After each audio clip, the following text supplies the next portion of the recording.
between Aaron Rodgers and Davante Adams. On Wednesday, Rodgers was asked about that relationship, and listen to this. I have so much love and respect for him as a person, the way he carries himself, his demeanor, his competitiveness, his focus, the plays that he makes on the field, the way that he communicates with me, the respect that he shows me, the respect that he earns from myself and our team every single day. He is one of a kind. I'm better because of him as a person and as a quarterback. Wow. So a lot of us on the staff were really struck by that. And Mark Sanchez, I want to start with you as a quarterback. When you hear the quarterback talking about a receiver like that, what do you think? Yeah, I mean, this is the way Bart Scott used to talk about me when we were teammates, so this totally makes sense. But most importantly, when you get a quarterback and a receiver on the same wavelength this way, this transcends football. It sounds like these guys are buddies. It sounds like he's shoveling snow for Aaron Rodgers and wiping off his car or something like that. This is a serious bromance, but I think it's transcended football, and they share the same views. Maybe it's politically, maybe it's religiously, maybe it's just, the way they go about their day. But I think what he respects the most about him is his hard work and that work ethic. When you have a guy that's willing to work like that, it makes your job a lot easier. RC, how about that connection?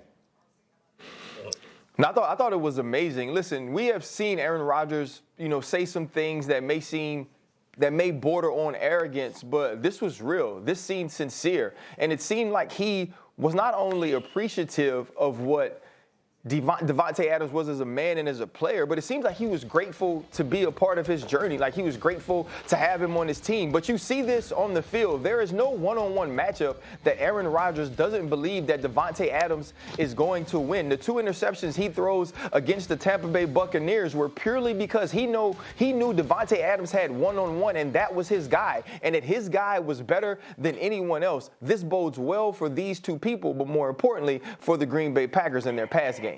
Trying to decide if Bart Scott's going to say something funny or serious. Go ahead, Bart. No. This is old age, man. This is old age. This is reflection. This is seeing at the end is coming. I know Jordy Nelson. I know Donald Driver's like, what the hell are you talking about? You never waxed poetic about me like that. I won you a damn Super Bowl. When you were winking at Ryan Clark, you were throwing the ball to me. And you want to wax poetic about this dude? Like, are you kidding me? So this is old age, and this is him understanding that the end is near, and him understanding that, hey, his days are numbered. And how are you as the Packers knowing that you took the first-round draft pick on a quarterback, and this guy's playing this well, and you may not even be able to see that first-round quarterback? Diana, you look skeptical. Because every Friday, it's the same thing with you three. You're so sappy and in your feelings. Davante Adams makes Aaron Rodgers look fantastic. It's like Hembo on the show. Hembo makes me look so good. He gives me all the facts, the stats. He goes over my notes for me. Guess who I love? Hembo. He makes me a better person because he makes me successful. So I completely understand why Aaron Rodgers is going out there going, I love Davante. He's this, he's that. I love anyone that makes me look good. I think we have come to the conclusion I used to get that treatment last Hembo equals Davante Adams. I think that their value is about equal. That is an excellent. Belichick has to start over. Is Bill Belichick fit for a rebuild? Does he understand how to get this team to be something that they never had to be without Tom Brady? And that's the question. Nico said he believes that Bill still wants to coach, that Bill still has the fire. Well, does he have what it takes to take a new rendition or a new version of the New England Patriots to the Super Bowl? Because we all know that's the standard that is set in New England. So, Bart Scott, let me come to you on that. If Bill's actions suggest that he doesn't believe Jarrett Stidham is the future of quarterback at New England, and I think that does seem relatively clear, what do you expect him to do? Do you expect him to try and find a veteran? There should be a lot of them, or does he start over with somebody new and young? Well, he's going to have to try and find a veteran. And we think about maybe Matthew Stafford. We talked about a little bit, maybe taking a trade for Jimmy G, bringing him back home because I don't think San Francisco is really sold on him. But you got to understand that the sexy part about being able to attract free agents, guys that were in the middle of their career, guys who were established like A.J. Green or Keenan Allen, the reason you were always able to attract them because you had Tom Brady as the quarterback. So now it's going to be a hard recruiting sale because from every former teammate that I've ever played with that went to New England, they said it is miserable Bowl, and they were winning. So I'm going to imagine what it's like to be in that building now that they're losing. So Bill Belichick has to figure out if he's going to go young. He may lose Josh McDaniels because Josh McDaniels has an opportunity to go coach Deshaun Watson. He has the opportunity to go coach Herbert potentially, maybe Sam Darnold, Trevor Lawrence. Is that going to keep you in knowing that you may not know who you're going to coach and you may not have any weapons around him to build, and know that may be nepotism going on in New England? Because if Josh McDaniels says, hey, you told me you're going to give me your world, Bill Belichick, and Bill Belichick says, hey, here's your world, I go up to the upper office, you're going to be stuck with two of his kids that you may or may not even like. So if Josh McDaniels leaves, he has an opportunity to build a staff and build a team the way that he wants to, and don't have to have any arranged marriages. So I believe if I'm Josh McDaniels, I get off the Titanic while it's sinking, because I don't want to stay around for 3-4 years before this thing gets turned around, because every other quarterback in the division is better than the one we have.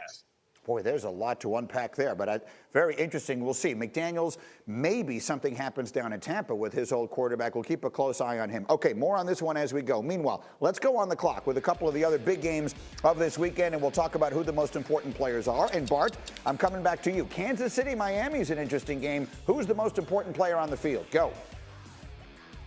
Well, when you talk about Miami, you talk about the number 2 pass defense in the game going against one of the most explosive teams in all of NFL. So I think the most important player is going to be Travis Kelce, because you can lock these guys on the outside. But if I ask you to name, the corners for the Miami Dolphins, you can do that easily. If I ask you to name the safeties, you can't. And it's going to be a reason, because you're going to know their names after this week, because Travis Kelce is in the running for me for offensive MVP, over 1,000 yards receiving, 5 times as career. That's Hall of Fame type stuff right there.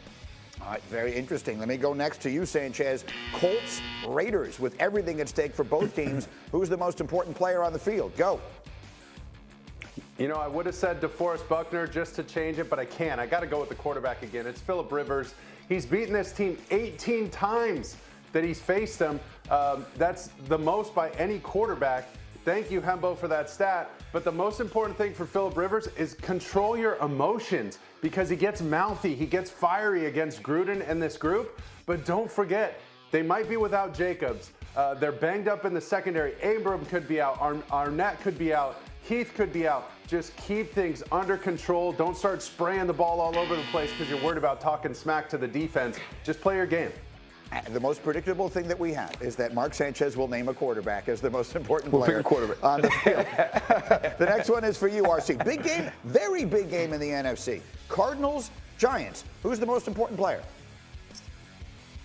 It's not just one player. It is the run offices of Gallman and Morris, and that's Wayne Gallman and Alfred Morris. When you look at what they were able to do against the Seattle Seahawks, they had Colt McCoy as the starting quarterback, who played more like a miniature pony, but it was Wayne Gallman's big run in the third quarter that got them in scoring position, and Alfred Morris scores. Wayne Gallman gets another big run, and there's a touchdown pass to Alfred Morris. This team has outrushed their opponents by 305 yards in the last 4 games, and that's the win streak that they have. The run offices of Gallman and Morris. I like it. We'll take a short break on that thought. Much more to come on this football.